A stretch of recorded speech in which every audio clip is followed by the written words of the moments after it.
Hi అండి అందరికీ. గోంగూర బోటి సింపుల్గా ఇలా అయితే ఒకసారి చేసేసుకొని తినండి. చాలా అంటే చాలా టేస్టీగా ఉంటుంది, సింపుల్గా కూడా ఉంటుంది.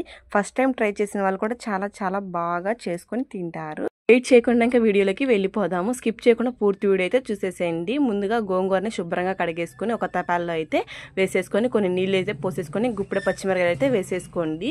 నా దగ్గర బోటి కొంచెమే ఉంది, అందుకనేసి కొంచెమే వేసుకున్న పచ్చిమిరకాయలు. ముందుగా పసుపు ఉప్పు వేసేసి ముందుగా బోటిని నీట్గా ఉడికిపెట్టుకోవాలి. ఎందుకంటే దాంట్లో ఉన్న నీచు వాసన అదంతా పొయ్యగొట్టాలని ముందు ఉప్పు పసుపు వేసి ఉడకబెడితే మంచిగా స్మెల్ అంతా పోయి నీట్గా ఉంటాయి.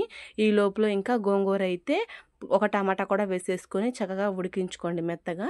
ఇంకా మిక్సీ జార్లో మిక్సీ అయితే వేసేసుకోండి. నేను కొత్తిమీర వేయటం మర్చిపోయాను, గోంగూరలో మీరు ఉంటే వేసేసుకోండి. ఇంకా పక్కన పెట్టేసుకోవాలి మిక్సీ పట్టేసి.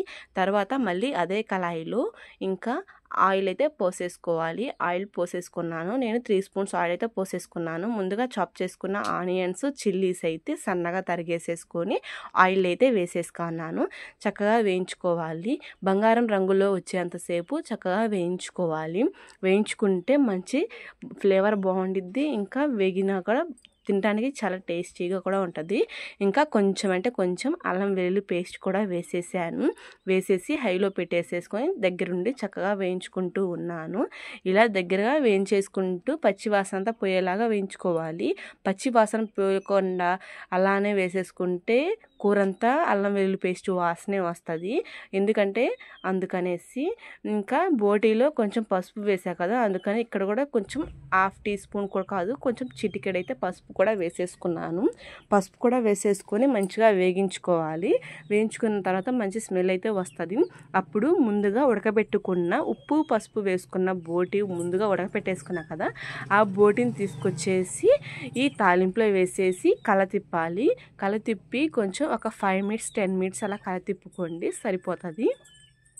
ఇంకా కారం అయితే వేసేసుకోండి. నేనైతే 1/2 టీ స్పూన్ కారం అయితే వేసేసుకున్నాను. గోంగూరలో పచ్చిమిరకాయలు ఎక్కువ వేసుకున్నా కదా, అందుకనేసి 1/2 టీ స్పూన్ వేసేసుకున్నాను. కారం వేసేసుకున్న తర్వాత 5 మినిట్స్ అలా చక్కగా వేయించుకోవాలి. తరువాత ఇంకా ముందుగా గ్రైండ్ చేసుకున్న గోంగూరను అయితే తీసుకొచ్చి దీంట్లో అయితే వేసేసుకోవాలి. చక్కగా నూనెలో కలిసేలాగా తాలింపంతా గోంగూరకి పట్టేలాగా ఈవెన్గా కలిపేసుకోవాలి. ఇందాక బోటిని ఉడకబెట్టేటప్పుడు కొంచెం వాటర్ అయితే తీసాను, పక్కన పెట్టేసేసాను. ఆ వాటర్ని తీసుకొచ్చి దీంట్లో కొన్ని అయితే పోసేసుకొని మంచిగా తిప్పుకోవాలి. ఎందుకంటే కొంచెం నీళ్లు పోయిపోతే మరీ గట్టిగా ఉంటుంది బోటి కర్రీ అనేది.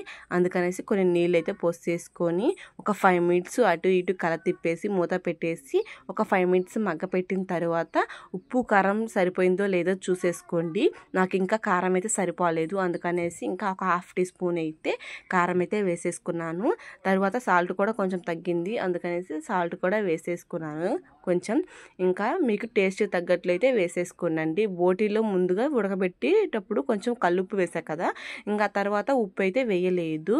అందుకనేసి అయితే ఇంకా కొంచెం ఉప్పు కూడా వేసేసుకొని చక్కగా అటు ఇటు కలిపి 5 మినిట్స్ మగ్గ పెట్టేసుకున్నాను.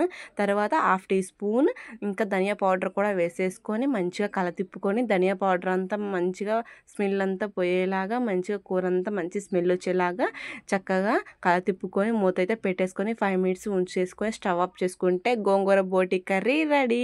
చాలా సింపుల్గా చాలా టేస్టీగా చాలా బాగుంటుందండి. ఒకసారి ట్రై చేయండి.